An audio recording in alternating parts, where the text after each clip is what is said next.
રડમાં દીકરી.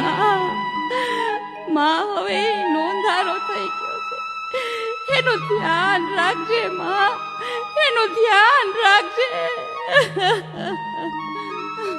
બેટા માનબાઈ, તું મૂંઝામાં.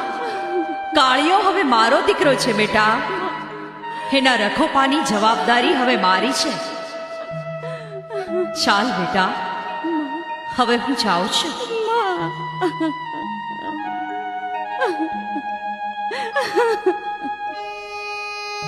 આમ કહીને માં ચામુંડા તો અદૃશ્ય થઈ ગયા. નાનકડો કાળિયો તો બાજુમાં બેઠો છે. માલબાના શરીરમાંથી પ્રાણ પંખરું ઉડી ગયા છે. આજ કાળિયો માં વગરનો થઈ ગયો છે.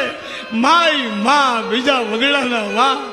અરે માલબાએ હરકની વાત પકડી છે. માં